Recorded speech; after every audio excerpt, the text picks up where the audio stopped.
Welcome to our channel. Presiden Rusia Vladimir Putin saat ini jadi salah satu sosok yang paling banyak dibicarakan di seluruh dunia. Bahkan sebelum kebijakannya melakukan operasi militer ke Ukraina awal tahun ini. Satu hal utama yang menyebabkan namanya kian santer menjadi buah bibir adalah penandatanganan undang-undang yang dapat membuatnya tetap berkuasa hingga tahun 2036.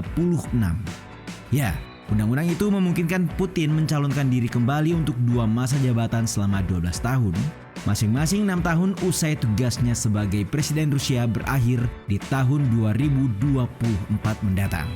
Dengan ini, Presiden yang kini berusia 68 tahun berpotensi tetap berkuasa hingga usia 83 tahun, serta menjadi penguasa ex-Soviet paling lama melampaui Joseph Stalin. Lantas, muncul pertanyaan, bagaimana Putin meraih kekuasaan yang cenderung mutlak di Rusia? Mengapa ia jadi presiden selama sisa hidupnya? Dan apakah Putin bisa dicopot?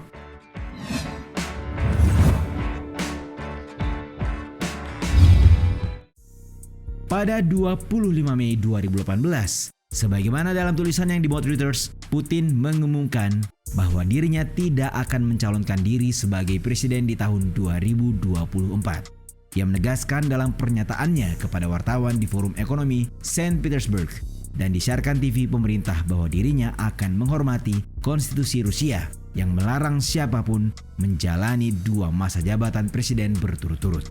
Pernyataan ini bagi sebagian pihak tidak begitu mengejutkan, serta tidak berarti Putin serius akan melepaskan kekuasaan.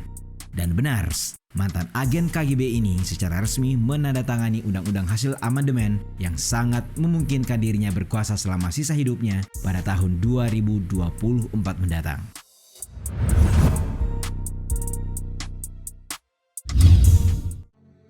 Sebelum dikenal di kancah politik Rusia, Putin sebelumnya bekerja sebagai perwira intelijen asing KGB selama 16 tahun dan memundurkan diri pada 1991 untuk menapaki karier politiknya di Saint Petersburg.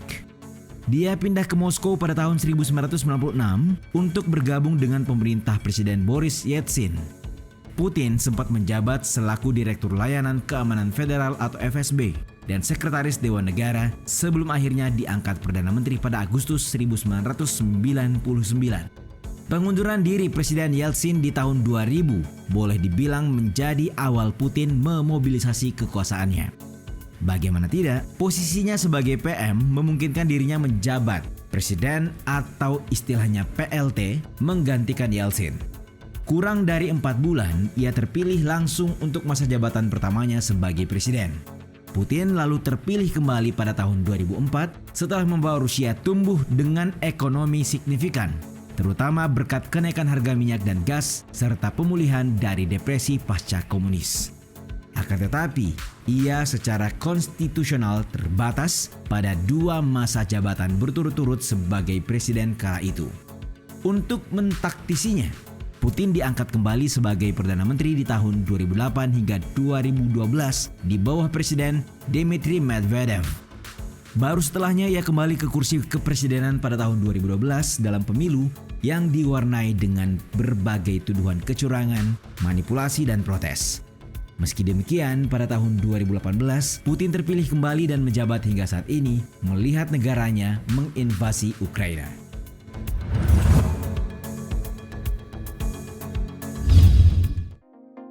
Status politik dan pengaruh Putin baik dari kancah global maupun domestik semakin menguat serta dibendung terutama dari pihak barat yang menyebut dirinya demokratis dan kelompok-kelompok oposan dalam negeri.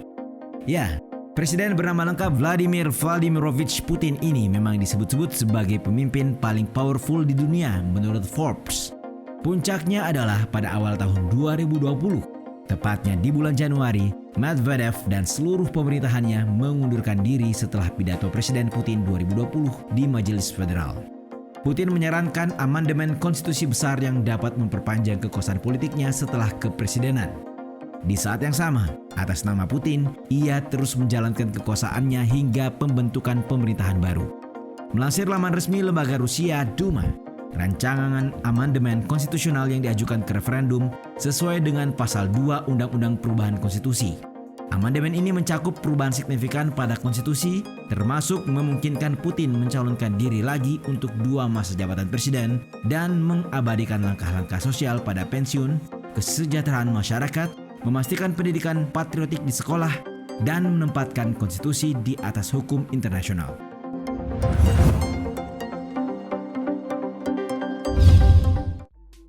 Semula dijadwalkan pada 22 April 2020 atau peringatan 150 tahun kelahiran pendiri Soviet Vladimir Lenin, hanya saja pemungutan suara ditunda di kemudian hari karena pandemi yang membesar di Rusia. Baru pada 25 Juni hingga 1 Juli, dengan 1 Juli dinyatakan sebagai hari libur nasional sebagai tanggal pemungutan suara yang sebenarnya. Dan sudah bisa ditebak, mayoritas suara sah mendukung perubahan konstitusi.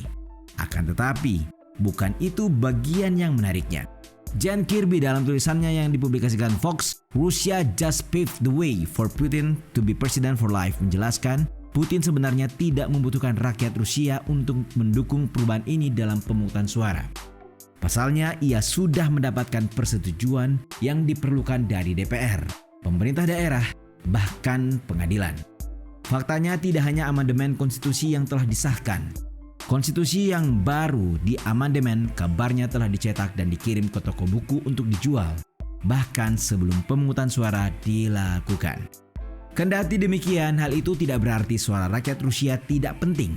Memang, hanya untuk alasan yang berbeda, Putin mungkin saja tidak membutuhkan suara orang-orang Rusia, tetapi ia ingin mereka, banyak dari masyarakat Rusia, untuk mencoba melegitimasi kekuasaannya secara lebih dan untuk membantu memberi sinyal, terutama kepada elite Rusia yang kuat, bahwa Putinlah sosok yang benar-benar dibutuhkan rakyat Rusia. Dan seperti yang diharapkan, Putin mendapat hasil yang diinginkan. Menurut Komisi Pemilihan Pusat Rusia, lebih dari 77% pemilih mendukung perubahan konstitusi Rusia. Tentu saja Putin akan selalu menang dengan satu atau lain cara, berkat semua strategi politik elektoral yang dilakukan. Dengan demikian, Putin mendapat persetujuan untuk keamanan kerja seumur hidup, setidaknya di atas kertas.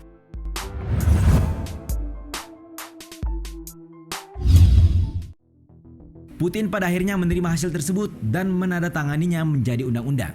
Seperti yang sudah-sudah, banyak pengamat internasional mengkritik hasil referendum yang mengklaim laporan penyimpangan yang meluas, termasuk pemaksaan pemilih, pemungutan suara ganda, pelanggaran kerahasiaan suara, dan tuduhan kekerasan polisi terhadap jurnalis yang hadir untuk mengamati. Kritik lebih lanjut berpusat di sekitar amandemen yang dapat memperpanjang masa kepresidenan Putin hingga tahun 2036. Meski demikian, dilihat dari sudut manapun, Putin tetaplah Putin. Sederas dan sebanyak apapun kritik menyerang dirinya, maka sekuat itu pula ia bertahan di atas segala prinsip yang telah diyakininya bersama para pendukungnya. Dengan melihat logika politik, tindakan-tindakan yang cenderung otoriter, dan hal-hal lain yang kontra dengan prinsip demokrasi, muncul pertanyaan sederhana. Dapatkah Putin disingkirkan?